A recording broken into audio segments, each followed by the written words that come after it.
So I just like this kind of same question I just asked T-Mac, kind of the mental toughness your team had to bounce back from maybe multiple blows, whether it be blown leads or the 5-second call or the tough corner three. Just what did you see like from a mental toughness standpoint for your team staying together and staying in that game to pull out the win? Yeah, definitely. You know, our resilience has built up through the season, and it was good to see that they toughed it out. And you know, Tulsa's a great team. They've got great shooters, and we knew that. And we knew that they would come out firing in the fourth quarter, and they did. And again, great shooters, but we hung in there. We didn't have our head down, and they fought it out, and you know, and tried to defend. And then that last second put back put us over, and I was pleased with that. You kind of mentioned the 5-second violation. What was kind of going through your mind? What was the explanation you got from the referees? They said they didn't hear me. Did y'all hear me screaming? Didn't y'all hear me screaming? Time out? Yeah. Yes, that's what I'm saying. You know, I'm gonna pull that clip. But I did call timeout, and they said they didn't hear it. Do you have sorry, coach. Do you have a status update on Tiara?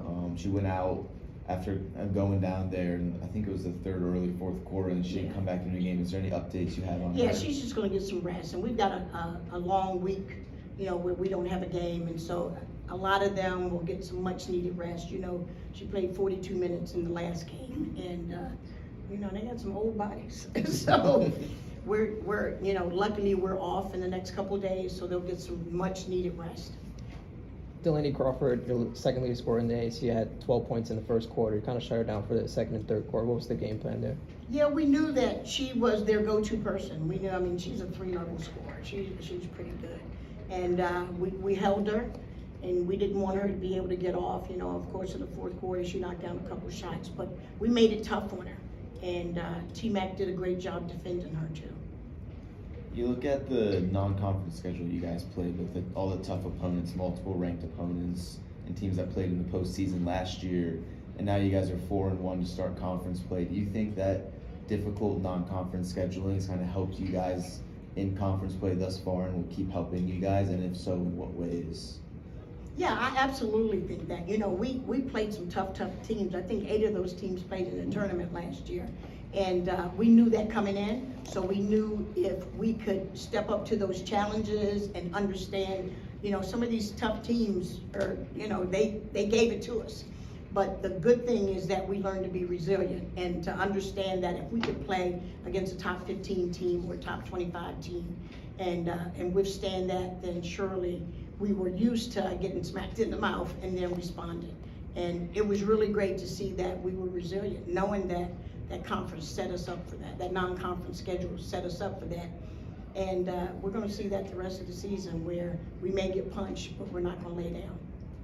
We know you love the equal opportunity offense, and 6 points from Julie Simley in the fourth quarter, especially without Tiara. What does it kind of mean to have, you know, a player like that kind of, you know, especially she's been solid on defensive end, but improve her offensive side of things? Yeah, and we're getting to that confidence in all of our players, the equal opportunity offense. And as you can see, with so many people scoring, it's hard to defend.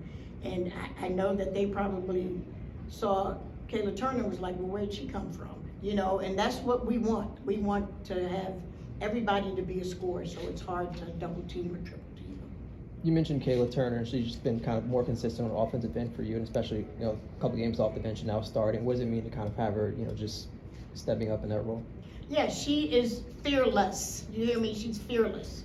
And I like that because she's so confident in her shot. She's so confident in her game. I love that. I love that confidence in her. And, you know, that last play, I said, get her the ball. And luckily, Amaya tapped the rebound in. But I'm confident in her shot. I'm confident in her confidence. Is Kayla remaining in the starting lineup? Is that going to be something you're going to keep doing moving forward, or is that just a protocol thing with having Amaya back from a sickness? Well, we're going to see. We're going to see because, again, every game is a matchup. So, you know, I'm going to look at our matchups and see if, you know, we can have a 4-guard offense or not with our next opponent. So it's going to be, you know, game by game. The rebounding was a big issue in the last game, allowing 64 rebounds. How do you think you kind of responded, at least in this game? Yeah, we did. We stepped up today and we got a lot of offensive rebounds and we scored 14 second chance points. So that was crucial for us to make sure that we box out, and number two, that we crash the boards. And I think we did much better in this game than we did in the last. Some more questions for Coach? Coach, you're good to go. All right, thanks everybody.